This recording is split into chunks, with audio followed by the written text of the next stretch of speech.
வந்து ஆடி போகிறதுக்காக இன்றைக்கி நம்ம சேனலில் வளையல் கட்டுறது, நம்ம அம்பாளுக்கு வளையல் கட்டுறது எப்படின்னு நம்ம பார்க்க போகிறோம். இப்போ வந்து வளையல் வாங்கிட்டு வந்த வளையல் இப்போ பிரித்து வச்சுக்குவோம். தெரிகிற இடத்துல இப்படி பார்த்து கத்திரிக்கோலை வச்சு வளையல் அடிப்படாமல் கட் பண்ணுங்க. இப்போ கட் பண்ணோன்னா நம்ம என்ன செய்யணும், ஃபஸ்ட்டு ஒரு வளையலையும் இது மொத்தமாக நம்ம வாங்கியிருக்கிறதுனால இப்படி பார்த்து உடையாமல் இருக்காங்கிறத செக் பண்ணிக்கணும். தெரியும், உடஞ்ச வளையல் இருந்ததுன்னா நம்மளுக்கு தெரியும். இப்படி பார்த்தா கூட கையில் இருந்தால் உடஞ்சிருந்துச்சுன்னா அந்த சொரும்பு தெரியும் கையில். அது மாதிரி பார்த்து எல்லா வளையலையும் எடுத்து வச்சுக்கணும். உடஞ்ச வளையல் கட்டக்கூடாது. இந்த வளையலில் ஒரு சொரும்பு தெரியுது, உடனே டக்குன்னு இந்த வளையை விட்டுருக்கிறது தெரியுது. இந்த வளையை அது மாதிரி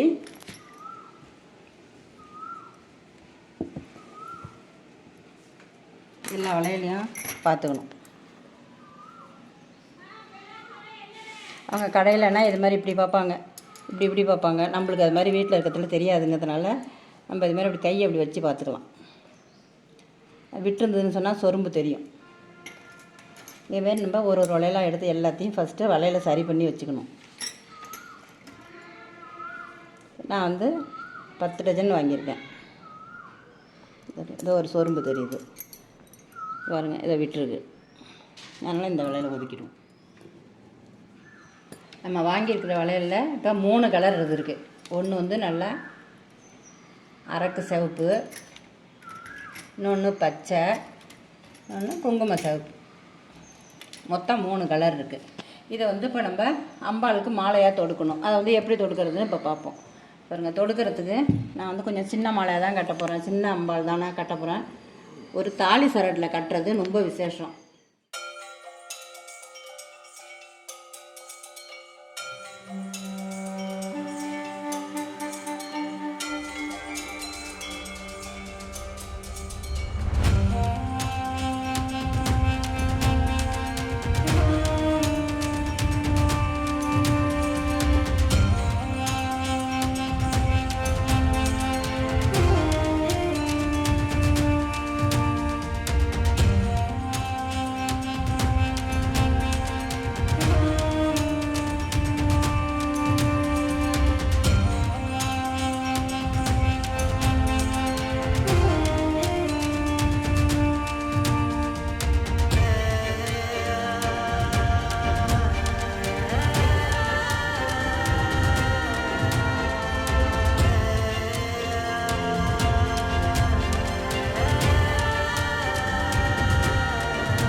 இது வந்து இப்போ நம்ம இன்றது விசேஷங்கிறதுனால நான் வெறும் சரடு தான் வச்சு பண்ணுறேன். வந்து இப்போ பூரம் வந்துருச்சு. இன்றைக்கி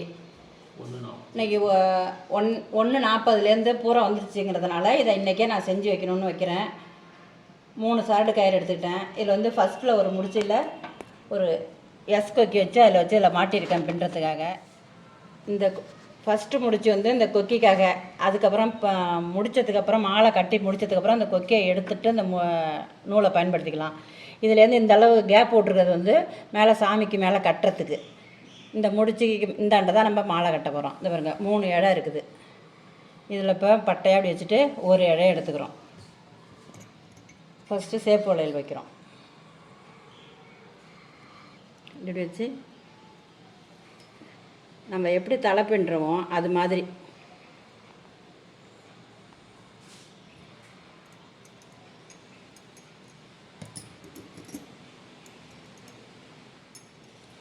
ஃபஸ்ட்டு ஒரு 6 வளையல் சேப்பு கலரில் போட்டுக்கிறோம். இது வந்து நல்லா பட்டையாக இருக்கும். நல்லா தலை பின்னுக்காப்புல நல்லா சாமிக்கு மாலை போடும்போது மாலை சூப்பராக இருக்கும். இது வந்து அப்பப்போ நீங்கள் இந்த வளையலில் இப்படி நேராக சரி பண்ணிக்கணும்.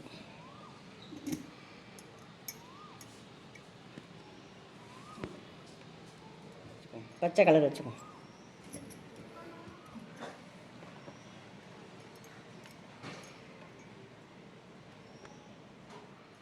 இது மாதிரி நம்மள்கிட்ட இருக்கிற கலரை அப்படியே ஒன்று ஒன்றா கலராக கொடுத்து இது மாதிரி பின்னிட்டோன்னு சொன்னாக்கா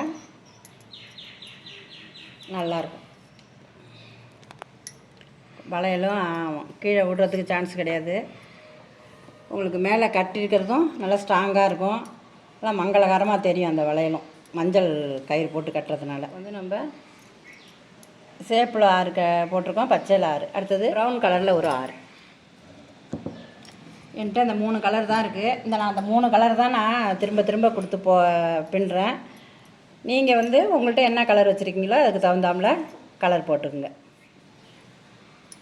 மாலை வந்து உங்களுக்கு சின்னதாக கட்டுறதுக்கு வேணும்னு சொன்னால் சின்னதாக வச்சுங்க. நூல் பெரிய சாமியாக இருக்குது நிறைய போடணுன்னு சொன்னாக்கா கயிறு நல்லா பெருசாகவே வாங்கி வச்சுங்க.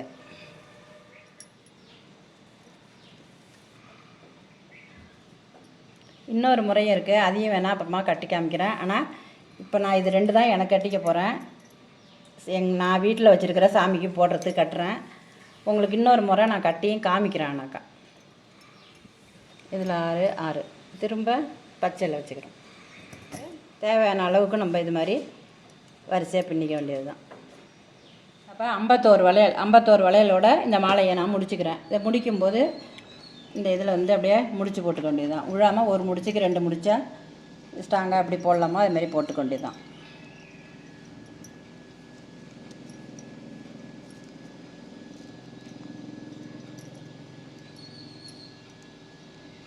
ஏன்னா உருவிட்டு விழுந்துடக்கூடாது அப்படிங்கிறதுனால தான் இதுமாரி ஒரு முடிச்சுக்கு 2 முடிச்சா போடுறேன். அதை முடிஞ்சிச்சு. இதை எடுத்துட்டேன், இதை அவுத்துட்டேன்.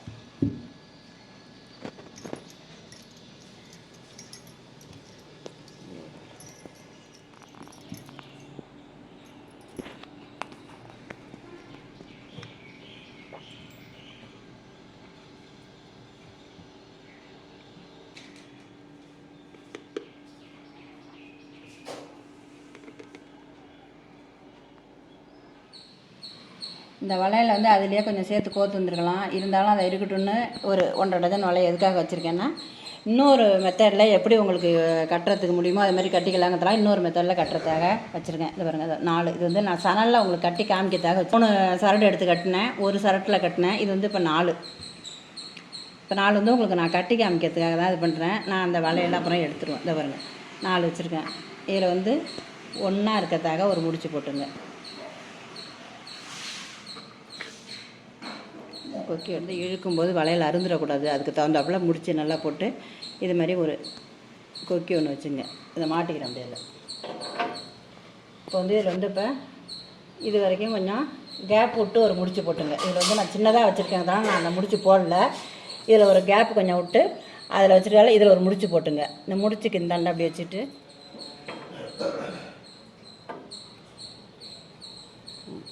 நீங்கள் கொஞ்சம் கேப் விட்டு இதேமாரி பின்னணுன்னா நீங்கள் கொஞ்சம் பெருசாக எடுத்துக்கிட்டு எவ்வளோக்கு அளவு உங்களுக்கு வேணுமோ அது மாதிரி போட்டு இதில் வந்து சாமிக்கு பின்னால் முடியறதுக்கு நல்லா நீட்டாக வச்சுங்க. நான் வந்து சின்ன சன்னலாக வச்சுருக்கேன் காமிக்கிறதுக்காகன்ட்டு அப்படி வச்சுருக்கேன். இதில் வந்து இப்போ ஒரு வளையல் அப்படி எடுத்து இதில் கோத்துங்க. இதில் கோத்துக்கிட்டு இதில் 4 பாகம் இருக்குது இல்லையா, இதில் வந்து 2 பாகத்தை எடுத்துங்க. 2 பாகத்தை எடுத்து இந்த இதை வந்து இந்த 2 பாகத்தில் உள்ளார விட்டுடுங்க. 2 பாகத்தில் உள்ளார விட்டுடுங்க. உள்ளார விட்டு இந்த வளையல் உள்ள விட்டு இழுத்துருங்க. இப்படி இழுத்துட்டு இந்த வளையல் இப்படி இது பண்ணிங்கனாக்கா நெருங்கிடும். அப்படியே இந்த முடிச்சு வரைக்கும் வந்துடும். அடுத்தது இது ஒரு வளையல் வச்சுருக்கேன். இருங்க, 2 எடுத்துட்டு இது உள்ளார வச்சு பின்னால் இழுத்துட்டேன். இந்த 2 கேப்பில் இழுத்து அப்புறம் திரும்ப வளையல்குள்ளே விட்டேன். இதை வந்து இப்போ இந்த வளையலை இப்போ நெருக்கிக்கலாம். அப்படியே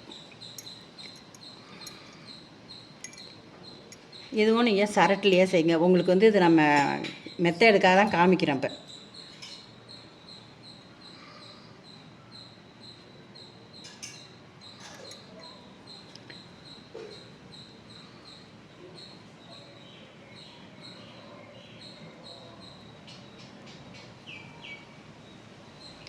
போட்டுட்டு இந்த வளையல் இப்படி நெருக்குனிங்கன்னா அது பட்டு நல்லா நெருங்கிடும். உங்களுக்கு வளையல் நிறைய இருந்துன்னா நல்லா நெருக்கிங்க, கொஞ்சம் கம்மியாக இருந்து கொஞ்சம் எட்ட கட்டிக்கலாம் அப்படின்ட்டு இருந்தீங்கன்னாக்கா கொஞ்சம் தூரமாகவே வச்சு நெருக்கிங்க.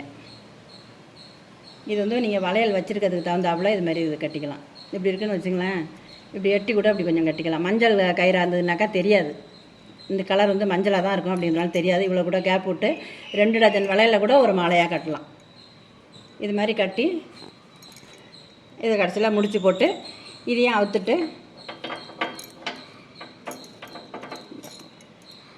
இப்போ சாமிக்கு முடிச்சு போகிறதுக்கு இது வந்து மேலே முடிச்சா வரும். இது வந்து ஒத்தையில் கட்டிக்கிறதுனால கயிறு அப்படியே சுருட்டி அப்படியே உருட்டி சுருட்டிட்டு வரும். இது வந்து பின்னலாக வரும், இது வந்து முடிச்சா வரும்.